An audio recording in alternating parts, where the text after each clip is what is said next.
Bonjour à toutes et bonjour à tous, bienvenue dans les contes et légendes du pays du soleil levant. La création du monde. Le ciel, l'immensité bleue où passent de doux nuages blancs. C'est là que vivent les dieux. Les dieux ressemblent aux hommes, mais ils sont plus puissants, plus grands, plus forts, plus légers, plus beaux. Ils marchent comme les oiseaux volent. Leurs pieds n'ont pas besoin de se poser sur la terre. D'ailleurs, au moment où ce récit commence, il n'y a sur la mer qu'une sorte d'huile flottante. La terre, la véritable terre qu'habitent les humains, n'existe pas encore. Dans le ciel, une vaste plaine, sans limite, toute blanche, blanche comme le lait. On l'a nommée depuis la Voie lactée. C'est là qu'un jour inoubliable, un jour entre les jours, se réunissent les plus anciens des dieux. Il s'agit de prendre une grave résolution. Il s'agit de créer le monde. Étrange décision, après tout. Pourquoi faut-il que le monde soit, qu'il y ait des êtres et des choses? Pourquoi les dieux ne se satisfont-ils pas de la pureté du non-être? Serait-ce que, exempts d'envie, ils désirent avoir d'autres êtres qu'eux à aimer? Ou est-ce que, s'ennuyant dans la monotonie de leur existence trop parfaite, ils aspirent à se distraire au spectacle des êtres humains agissant parmi les choses terrestres? Réunis sur la Voie lactée, les dieux décident de créer le monde. Ils confient cette tâche à deux divinités charmantes, un jeune dieu, Izanagi, et une jeune déesse, Izanami. Les peintres et les graveurs japonais ont parfois représenté ces deux divinités.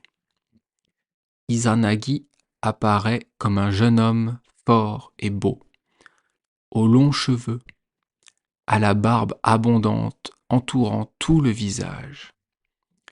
Il est vêtu d'un manteau de couleur sombre. Izanami ressemble à une jolie japonaise aux grands yeux étonnés, à la belle chevelure retombant sur les épaules. Son corps est enveloppé d'une étoffe blanche. « Aimez-vous, leur disent les autres dieux. Mariez-vous, croissez et multipliez. Nous vous promettons que vous aurez les plus beaux de tous les enfants. » Izanagi et Izanami acceptent la glorieuse mission qui leur est confiée. Ils partent joyeux. Izanagi tient en main une lance d'or, parée de pierres précieuses. Les deux divinités arrivent à un pont merveilleux, immense demi-cercle jeté en plein ciel. La base est violette. Au-dessus, une couche bleu foncé, puis bleu clair, puis verte, puis jaune-vert, puis jaune-rouge, dont les nuances sont si douces que l'on passe par des transitions insensibles de l'une à l'autre. La surface du pont est rouge comme un beau laquais. Ce pont merveilleux, c'est un arc-en-ciel. Les deux divinités s'arrêtent au sommet du pont semi-circulaire. En dessous, il y a la mer immense, animée d'un mouvement éternel. Le délicieux azur agité sans répit de petites vagues d'argent. Izanagi plonge sa lance dans les flots salés. Il les agite et il les agite. Et voici que s'accomplit un premier miracle. Lorsque Izanagi retire sa lance, il en tombe une sorte de mousse qui s'épaissit, se fixe, se solidifie et devient terre. C'est la première terre qui soit apparue sous le vaste ciel. Une petite, très petite terre. Une très petite terre entourée d'eau. L'île Onogoro. Comme des mouettes gracieusement descendent sur un rocher, Izanagi et Izanami se posent sur la petite île. Ô joie d'être tous les deux, tout seuls sur la première terre qu'il y ait au monde. La jeune déesse surtout savoure cette volupté unique. Elle oublie le monde des dieux dont elle vient de descendre. Elle oublie tout ce qui n'est point l'exquise minute présente. Nous n'aurons plus jamais notre âme de ce matin, se dit-elle. Ses yeux brillent, fixés sur les yeux, sur les cheveux, sur la bouche, sur les bras, sur les jambes, sur tout le corps musclé de son compagnon charmant. « Veux-tu que nous nous marions ?» dit la jeune fille. Les deux divinités se contemplent, comme si elles se voyaient pour la première fois. Un sourire répond au sourire. Sur les yeux de l'un et de l'autre passe la même buée de tendresse. Izanagi et Izanami décident de devenir époux. Et ils attendent les beaux enfants annoncés par les dieux. Hélas, leur premier enfant est un monstre, une sorte d'énorme sangsue. Ils ne veulent pas garder cet être horrible. Ils placent le bébé sangsue au fond d'un bateau fait de roseaux entrelacés et ils l'abandonnent au hasard des flots. Nouvel enfant, nouvelle déception.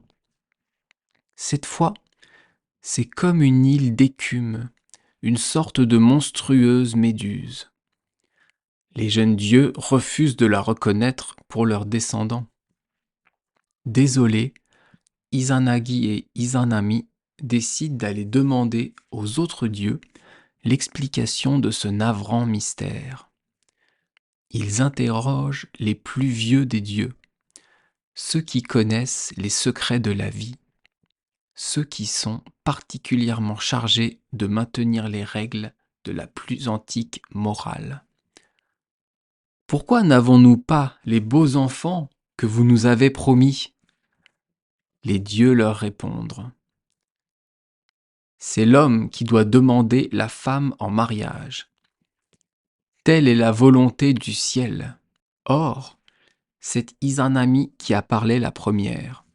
C'est elle qui a proposé à Izanagi de l'épouser. Voilà pourquoi vous n'avez pas les beaux enfants annoncés. Izanagi et Izanami n'ont rien à répondre. Ils s'inclinent devant le blâme des anciens dieux. Ils quittent le ciel et retournent à leur île. Izanami n'ose plus regarder Izanagi ni lui adresser la parole. Elle s'avance, tête baissée, bouche close. Mais Izanagi se sent fier et joyeux de la beauté de sa compagne.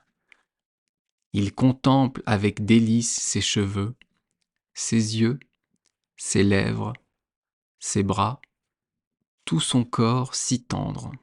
« Veux-tu toujours que nous soyons mari et femme ?» lui demande-t-il. Elle accepte en souriant.